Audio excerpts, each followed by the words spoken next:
Assalamualaikum warahmatullahi wabarakatuh. Alhamdulillahirrabbilalamin.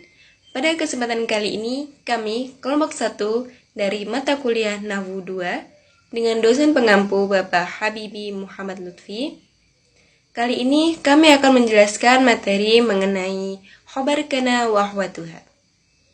Sebelumnya, saya akan memperkenalkan anggota kelompok 1. Yakni ada saudara Nezat An-Naufal dengan NIM B0521068, Nurfidiatur Rohmah B0521069, dan saya sendiri Latifah Dwi Manganti B0521048, serta saudari Nur Khalid Saramadanti dengan NIM B0521070. Baik, langsung saja kita simak materi berikut ini.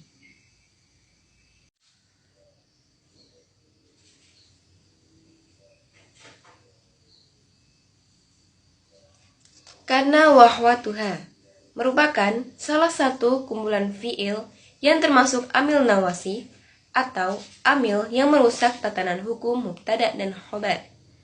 Sedangkan khobar kana wa ahwatuha adalah khobar yang telah dimasuki kana dan saudara-saudaranya, serta beri'rab nasab karena kedudukannya hampir sama dengan maf'ul. Baik, kana wa ahwatuha ada kelompok yang bekerja merofakkan mubtada dan menasabkan khobar tanpa syarat. Yakni ada bata yang bermakna bermalam, ada dah yang bermakna berada di waktu siang, ada adha berada di waktu pagi atau duha, ada amsah berada di waktu sore, kemudian ada soroh yang bermakna menjadi, dan yang terakhir ada laisa yang bermakna tidak. Selanjutnya, kana wa ahwatuha kelompok yang bekerja dengan syarat harus didahului dengan di atau peniadaan dan nahi atau larangan. Yakni ada zala, fata'a, baroha, infaka, yang semuanya bermakna senantiasa.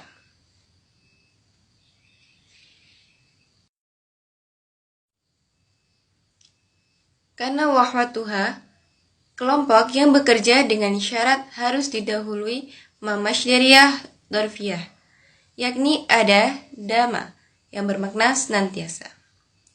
Kemudian ada keterangan-keterangan tambahan seputar kana wa ahwatuha. Kana wa ahwatuha terbagi menjadi 3 ditinjau dari segi tasrifnya. Mutasyarif lam, fi'il mudhari, dan fi'il amrnya. Dengan kata lain, kelompok yang mempunyai bentuk mudhari dan amr, adapun amalnya sama seperti fi'il madi dan boleh juga didahului huruf nafi. Misal, kana yakunu kun, asbaha yusbihu asbih, adha yudhai adhai, dolla yadillu dil, amsa yumsi amsi, bata yabitu bit, sara yasiru sir. Kana dibagi menjadi 3, yakni ada zaidah, tambahan, tam, sempurna, dan naqis.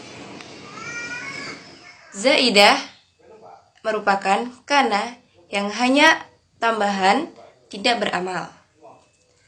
Sedangkan tam, yakni kana yang harus menyebutkan fa'ilnya, yang dia berkedudukan sebagai isim kana dan menyebutkan khobarnya kana, yang berfungsi merofakkan isim dan dinamakan fa'ilnya dan tidak membutuhkan khobar. Selanjutnya ada kana naqis yang fungsinya merofakkan isim dan menasabkan khobar, mengubah i'rab mubtada dan khobar. Naqis ini kana yang tidak menyebutkan khobarnya. Assalamualaikum warahmatullahi wabarakatuh. Nama saya Nurfidiatur Rohmah. Di sini saya akan menjelaskan bagian rab. Yang pertama adalah di antara kana, saudaranya, dan juga khobarnya merujuk menasabkan khobar, sifat-sifat dari isim atau kata benda. Yang kedua adalah di antara khobar, Kana dan juga isimnya itu terbagi menjadi 3. Ada orang, bilangan, dan juga jenis.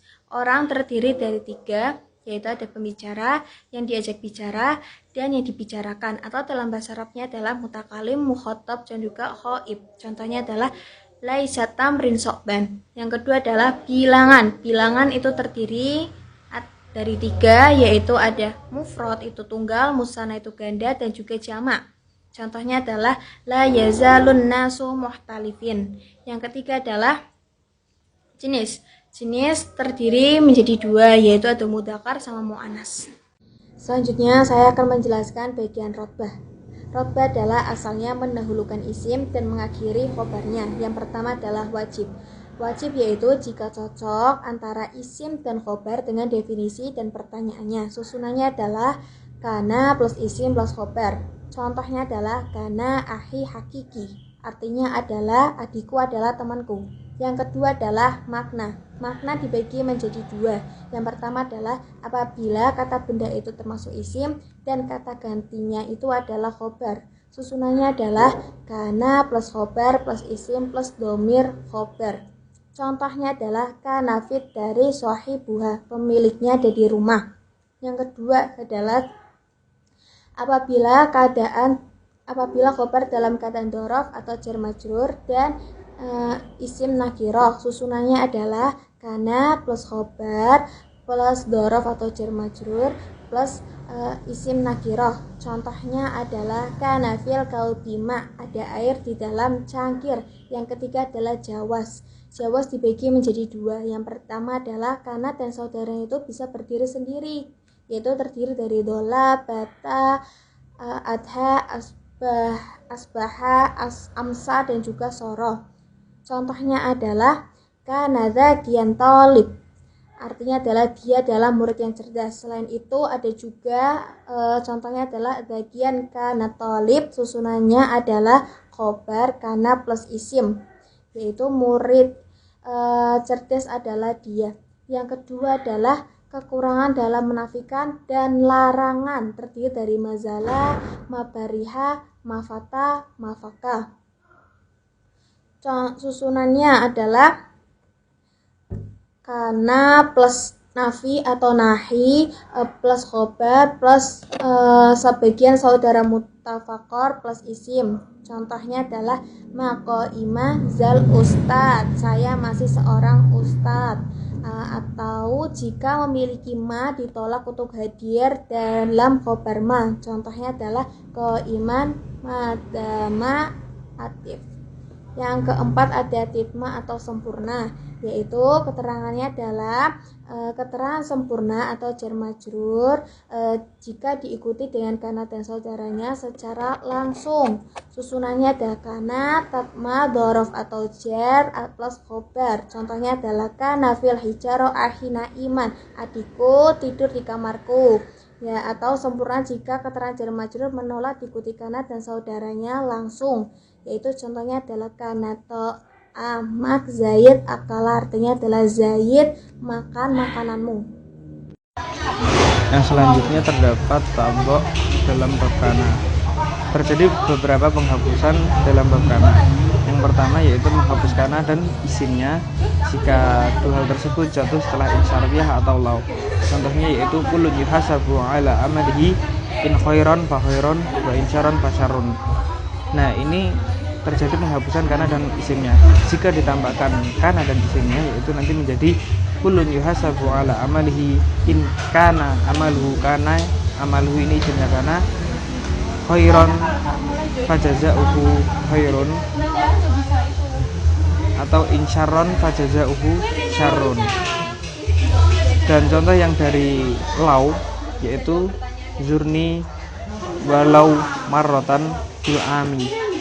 Nah, jika ditambahkan isim kana dan isimnya yaitu menjadi zurni walau kanat ziyaratuka marrotan fil ami. Terus yang selanjutnya penghapusan kana dan khobarnya setelah insyartiyah atau lau. Contohnya yaitu adapun contoh dari menghapus kana dan khobarnya yang jatuh setelah lau itu contohnya zurni walau khairun fi amalihi. Jika ditampakkan yaitu zurni walau kana khairun fi amalihi fajaza'uhu khairun. Nah, fajaza'uhu khairun ini adalah khobar dari kana yang dibuang. Lalu yang selanjutnya menghapus kana bersama dengan menyimpan isimnya dan khobarnya setelah an masdariyah. Contohnya yaitu amma anta birron. Nah, jika ditampakkan an nama kuntu birron. Nah, ini kuntu ini adalah kana dan isimnya kana atau domir yang tersimpan dalam kana yang dibuang. Lalu yang selanjutnya menghapus kana dan isimnya dan khobarnya. Nah, di sini biasanya terjadi di dalam soal. Contohnya yaitu hal satu safiru firron wa in kana aljawu mumkiron. Nah, maka dijawab dengan menghapus kana dan isimnya dan khobarnya dengan cukup menjawab dengan kata na'am. Terus yang selanjutnya menghapus nun. Ini biasanya terjadi setelah lam. Contohnya lam aku a'lam annaka tuhibbu hadzal darsa. Nah, jika diperlihatkan nunnya menjadi lam akun a'lam annaka tuhibbu hadzal darsa. Baik, di sini saya akan menjelaskan susunan kana wa akhwatuha. Adapun kana wa akhwatuha itu adalah sebenarnya susunan mubtada khobar yang sebelumnya itu diberi kana. Di sini dicontohkan Allahu ghafurun, itu adalah susunan mubtada dan khobar. Allahnya ini menjadi mubtada, ghafurun ini menjadi khobarnya. Lalu jika diberi kana maka harokatnya atau i'rabnya jadi berubah menjadi kanallahu ghafurun. Kana ini sebagai amil nawasih, lalu Allahnya ini menjadi fa'ilnya kana atau isimnya kana yang beri'rab rofa, dan ghafurun ini menjadi khobarnya kana yang di'irabi nasab. Selanjutnya binyah khobar kana wa akhwatuha. Jadi di sini khobarnya kana itu ada bermacam-macam. Ada yang isim mufrad, ada yang susunan naat man'ut, ada yang idhofah, ada yang jar majrur, ada yang dhorof, ada yang jumlah ismiyah, juga jumlah fi'liyah. Di sini sudah dicontohkan yaitu yang isim mufrad kana ar-rajulu suhufiyan. Nah, adapun lafaz suhufiyan itu termasuk isim mufrad.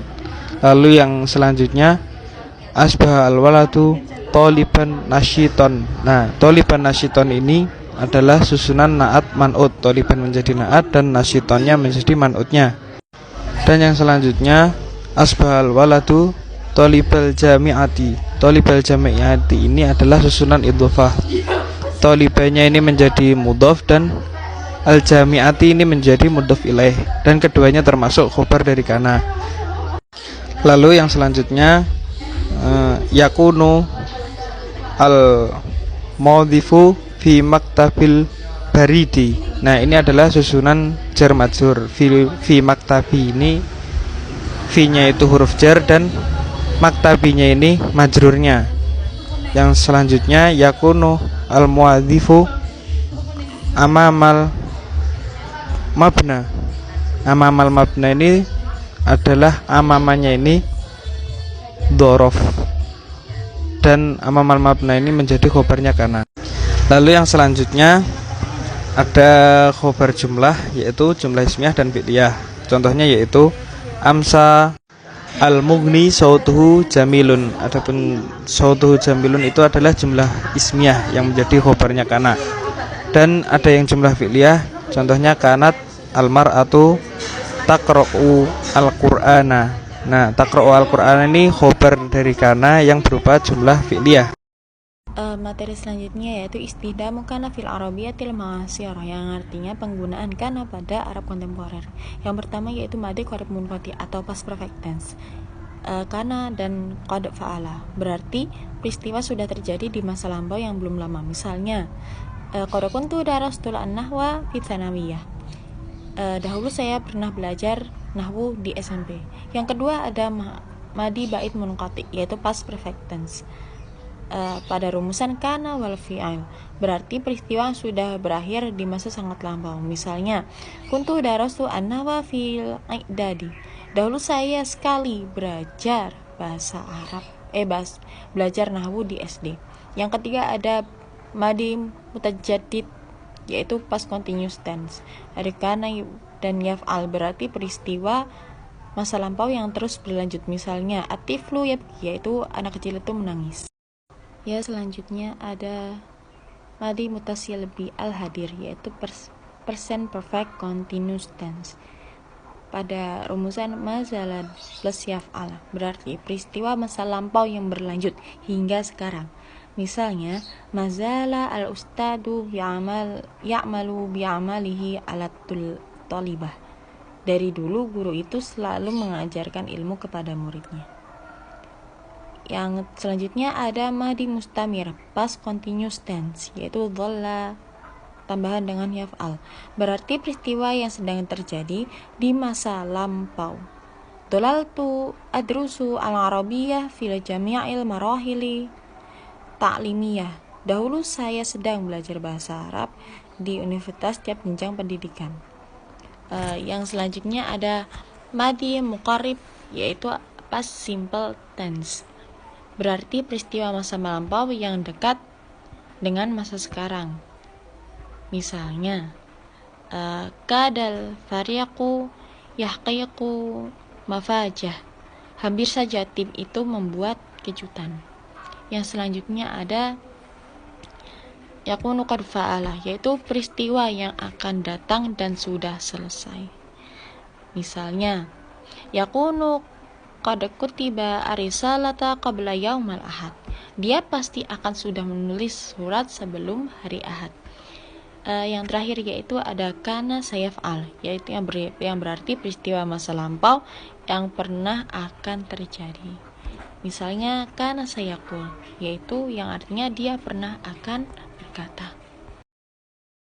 Kabar kana wa ahwatuha, yang dinamakan dengan hal. Ini pengertian dari Syauqi. Jadi menurut Syauqi sendiri, karena wa ahwatuha adalah fi'il tam, yaitu fi'il yang sempurna yang bisa mengisi fungsi fi'il dan disusun bersama fa'il, yang dalam bahasa Nuhah atau Basroh disebut dengan isim kana. Adapun khobar kana ada qaiman yang di-i'rabkan nasab sebagai pendapat linguistik Basroh menurut fungsinya sebagai hal.